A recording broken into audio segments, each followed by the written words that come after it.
नमस्कार।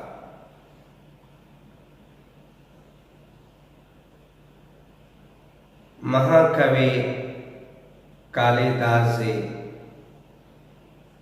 कुमार संभवम महाकाव्य में लिखते हैं, शरीर माध्यम खलु धर्म साधन।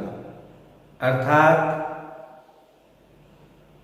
किसी भी प्रकार की अनुभूति प्राप्त करने के लिए या किसी भी लक्ष्य की प्राप्ति के लिए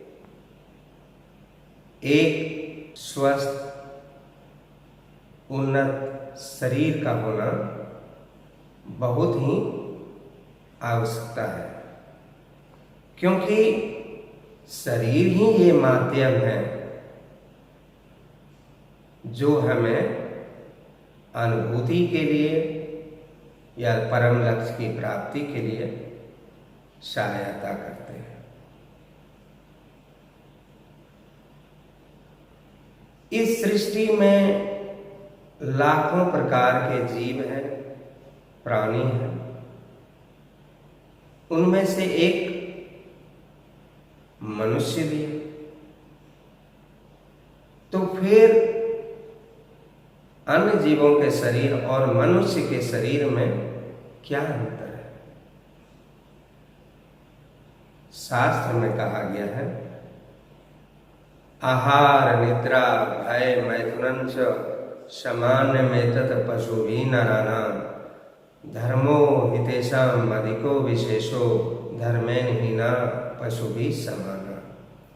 अर्थात आहार, निद्रा, भय, मैथुन ये सभी जैव धर्म के लक्षण हैं। ये लक्षण मनुष्य में भी है और पशुओं में भी है। फिर हम मनुष्य क्यों कहलाते हैं? हमको कोई पशु कहता है तो फिर हम क्यों नाराज होते हैं या दुखी हो जाते हैं? कौन सा ऐसी तत्व है जो हमें पशुओं से अलग करता है, श्रेष्ठ बनाता है? तो शास्त्र में कहा गया है वो विशेषता धर्म है। जिस मनुष्य में धर्म रूपी विशेषता है वही वास्तव में मनुष्य है। अगर ये विशेषता इंसान से निकाल दिया जाए या मनुष्य में नहीं रहे तो वो पशु के समान है। अर्थात देखने में केवल मनुष्य रह जाएगा, वास्तव में वो मनुष्य नहीं हो पाएगा। इसलिए धर्म, अर्थ, काम, मोक्ष इन तमाम चीज़ों की उपलब्धि के लिए, प्राप्ति के लिए एक उन्नत शरीर का होना, मन का होना परम आवश्यक है। इसीलिए संत तुलसीदास जी कहते हैं, बड़े भाग्य मानुष तन पावा सुर दुर्लभ शत ग्रंथि गावा। अर्थात ये जो मनुष्य का शरीर है ये दुर्लभ है, इसे सहजता से प्राप्त नहीं कर सकते। इसे प्राप्त करने के लिए देव भी ललायित रहते हैं। इतना महत्व है मनुष्य शरीर का। इसलिए हमें इसकी महत्ता को समझना बहुत जरूरी है। अगर हम इस शरीर की महत्ता को नहीं समझेंगे तो इसका हम दुरुपयोग करेंगे। हम मनुष्य योनि में जन्म लेकर के भी जानवरों जैसा ही जीवन यापन करेंगे। मनुष्य में ज्यों-ज्यों चैतन्यता का विकास हुआ त्यों-त्यों उसमें मैंपन का बोध जागृत होता गया और यही मैंपन हमें अन्य जीवों से अलग करती हैं तथा श्रेष्ठत्व में प्रतिष्ठित भी करते हैं, क्योंकि मनुष्य को छोड़कर किसी भी अन्य जीवों में मैंपन का बोध नहीं होता है। उसमें ये ज्ञान नहीं होता है कि ये मैं क्या कर रहा हूं, मुझे ये क्या करना चाहिए, मुझे क्या नहीं करना चाहिए, ये सही है गलत है, इन तमाम प्रकार की उसमें चिंतन करने की, सोचने की, समझने की क्षमता नहीं है। केवल मनुष्य ही इस चीज के लिए समर्थवान है। इसलिए मनुष्य का शरीर मन प्रधान है, बाकी जीवों का शरीर तन प्रधान है। वो केवल भोग के लिए, जागतिक सुख सुविधा के लिए, भोग के लिए वो जन्म लिए है। लेकिन मनुष्य हमें परम लक्ष्य की प्राप्ति के लिए इस शरीर परमात्मा की अहेतु की कृपा से मिला है। इसीलिए हमें इसकी विशेषता को समझने की आवश्यकता है। अगर हमारा शरीर मनुष्य का होकर के भी अगर दिल और दिमाग शैतान सा रहा तो हम तो जानवरों से भी खतरनाक हो जाएंगे, बदतर हो जाएंगे। इसीलिए इस शरीर में उन्नत मन का होना बहुत आवश्यकता है, ये परम आवश्यक है। श्री श्री आनंद मूर्ति जी कहते हैं, human body is a biological machine goaded by propensities. अर्थात ये जो मनुष्य का शरीर है ये भौतिक जैविक मशीन है तथा वृत्तियों के द्वारा ये संचालित होते हैं। जैसा कि हम लोग जानते हैं, हमारे शरीर में मुख्यतः 7 चक्र हैं। मूल रूप से 50 वृत्तियां हैं और सब मिलाकर के 1000 वृत्तियां हैं। जिस मनुष्य में निगेटिव प्रोपेंसिटीज अर्थात नकारात्मक वृत्तियों का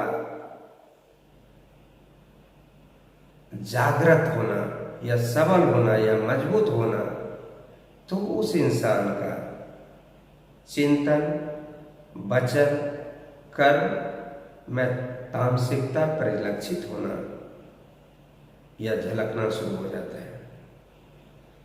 इसीलिए बाबा कहते हैं कि अगर हमें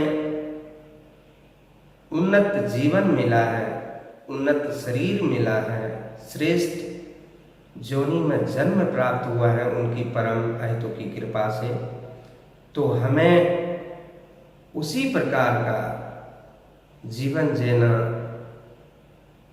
वांछनीय रहता है, वांछनीय रहेगा जिस परम महती उद्देश्य के लिए ये जीवन प्राप्त हुआ है।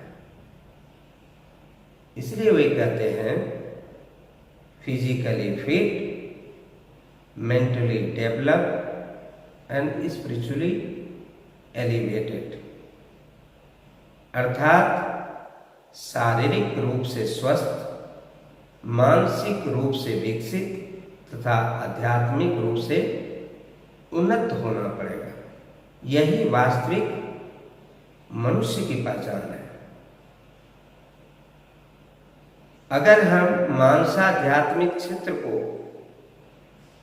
नेग्लेक्ट कर देंगे, अगर छोड़ देंगे, तो हमारा शरीर भी स्वस्थ नहीं रह सकता है। इसलिए श्री श्री आनंद मूर्ति जी कहते हैं, ह्यूमन पर्सनालिटी आर ट्राइफेरियस, अर्थात ये जो मनुष्य का व्यक्तित्व है ये त्रिभिमुखी है, त्रिगुणात्मक है। इसलिए शरीर के साथ मन और आध्यात्मिक उन्नति की भी आवश्यकता होती है। स्वस्थ शरीर, विकसित मन और आध्यात्मिकता में उन्नति या अग्रगति के लिए हमें जन नियम को सीखना चाहिए एवं उसका पालन करना चाहिए। खान पान पर बहुत ही ध्यान रखना चाहिए। हर चीज को भोज्य मान करके ग्रहण करना उचित नहीं है, क्योंकि इसीलिए कहा गया है जैसा खाए अन्न वैसा हो मन। हर प्रकार के भोजन हमारे शरीर और मन के लिए अच्छा नहीं होता है, इसलिए उनको विचार कर ही ग्रहण करना चाहिए।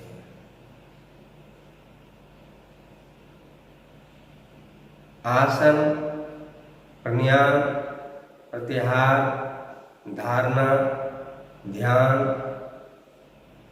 समाधि, इस तमाम चीज़ों को सीख करके जीवन में इसका अनुसरण करते हुए जो आगे बढ़ते हैं वही मनुष्य से मनुष्यत्व में प्रतिष्ठित होते हैं। इसीलिए ज्यों-ज्यों मनुष्य में चैतन्यता का विकास होते जाएगा, त्यों-त्यों उसके मन में भाव होगा, मैं मनुष्य, अन्य जीवों से मैं श्रेष्ठ हूँ। इसकी महत्व का उसको आभास होता जाएगा। और जब वही उन्नत मन